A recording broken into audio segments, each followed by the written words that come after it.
नमस्कार दोस्तों, अगर आपने हमारे चैनल को अभी तक सब्सक्राइब नहीं किया है तो रेड कलर के बटन को प्रेस करके सब्सक्राइब कर लीजिए और बेल के आइकन को भी प्रेस कर लीजिए ताकि मेरी जो भी न्यू वीडियोस आए उसकी नोटिफिकेशन आपको। हेलो फ्रेंड्स, मैं रामकृष्ण आपका स्वागत करता हूं अपने YouTube channel all types of knowledge में। फ्रेंड्स, आज हम जानेंगे कि एक लॉयर कैसे बना जाता है, एक वकील कैसे बना जाता है। तो इसके लिए हमें कौन सी पढ़ाई करनी पड़ेगी, कौन सी डिग्री है और उस डिग्री के बारे में मैं बताऊंगा। तो सबसे पहले बात करते हैं किस डिग्री के माध्यम से, कौन सी डिग्री ले हम, उसके बाद हम लॉयर बनेंगे। तो मैं आपको बता दूं, एलएलबी डिग्री होती है, उसके बाद हम लॉयर बन सकते हैं। तो इसी डिग्री के बारे में हम जानते हैं। एलएलबी क्या है? बैचलर ऑफ लॉ एक प्रकार का एडुकेशनल शैक्षणिक योग्यता है। इस डिग्री के अंतर्गत विद्यार्थी यानी स्टूडेंट को कानून व्यवस्था, लॉ एंड ऑर्डर की सारी जानकारी दी जाती है और कानून व्यवस्था के बारे में बताया जाता है। सेकंड पॉइंट आता है कि कितने साल का कोर्स है। एलएलबी 3 ईयर का कोर्स था, लेकिन अब ये दो डिवाइडेड हो गया है। 3 ईयर का कोर्स है एंड 5 ईयर का कोर्स है। 3 ईयर का कोर्स हम ग्रेजुएशन के बाद करते हैं, जबकि 5 ईयर का कोर्स हम 12th के बाद डायरेक्ट एडमिशन ले सकते हैं 5 ईयर के कोर्स में। सेकंड आता है कि अगर हमें एडमिशन लेना है इसमें तो एलिजिबिलिटी क्या होनी चाहिए। अगर आप 5 साल के बीए प्लस एलएलबी में एडमिशन लेना चाहते हैं तो आपको 12th में मिनिमम 45% आना जरूरी है और एक कोई एंट्रेंस एग्जाम होता है इसका, उसके बारे में भी बताऊंगा, उसको क्लियर करना आपको जरूरी है अगर बेस्ट कॉलेज में आप जाना चाहते हैं। और अगर आपको एलएलबी करनी है तो आपका ग्रेजुएशन कंप्लीट होना चाहिए मिनिमम 45 मार्क्स के साथ। आपने 12th या ग्रेजुएशन किसी भी साइड से की हो, साइंस साइड से, कॉमर्स साइड से, आर्ट साइड से, आप एलिजिबल हो एलएलबी करने के लिए।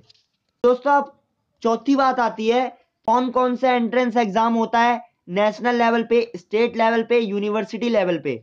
जैसे CLAT CLAT, AILET, LSAT India, IPU cat, LLB, DU LLB, AMU LLB entrance exam, JMI law entrance exam, BLAT, HPNET, ये सारे एंट्रेंस एग्जाम है नेशनल लेवल के।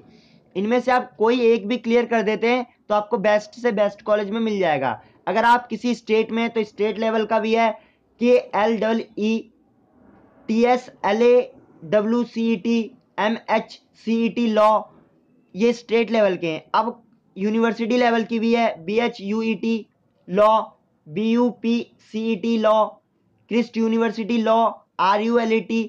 इससे भी ज़्यादा और भी एंट्रेंस एग्जाम है। अगर एंट्रेंस एग्जाम के बारे में आपको लॉ के जानना है तो उसके लिए भी हमारी एक वीडियो है, उसे आप देख सकते हैं हमारे चैनल पे जाके। फ्रेंड्स, पांचवी बात आती है कि एंट्रेंस एग्जाम हमें क्लियर करना है तो कौन कौन से तरीके के क्वेश्चन आते हैं, किस किस टॉपिक पे क्वेश्चन आते हैं। तो लीगल रीजनिंग पे आता है, जनरल साइंस पे आता है, लैंग्वेज एबिलिटी पे आता है, सोशल स्टडी पे आता है, जनरल नॉलेज पे आता है, एप्टीट्यूड ऑफ लर्निंग पे आता है।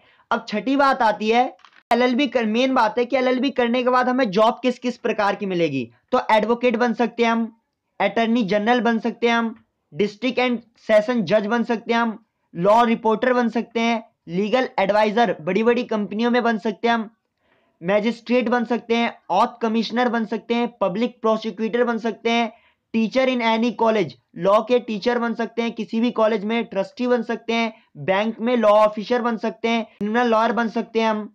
फ्रेंड्स, 7th पॉइंट आता है कि हमें अगर एलएलबी के बाद और फर्दर स्टडी करनी है तो हम क्या क्या कर सकते हैं। तो MA ह्यूमन राइट्स कर सकते हैं, MA human rights and duties education कर सकते हैं, MPhil लॉ कर सकते हैं, मास्टर ऑफ कॉम्पिटेटिव लॉ कर सकते हैं, PG diploma in women rights and human rights कर सकते हैं, PhD लॉ कर सकते हैं, डॉक्टर ऑफ लॉ LLD कर सकते हैं। और शॉर्ट टर्म्स बहुत सारे कोर्सेज हैं जो एक पर्टिकुलर किसी भी कानून व्यवस्था के बारे में एक पर्टिकुलर पूरी जानकारी के आपको तैयार करते हैं, तो वो भी डिप्लोमा भी कर सकते हैं आप। ये थी लॉ के बारे में जानकारी, LLB और BA LLB के बारे में। तो दोस्तों, अगर आपको मेरा ये वीडियो अच्छा लगा हो तो like and subscribe and share करना ना भूलें। जय हिंद, जय भारत।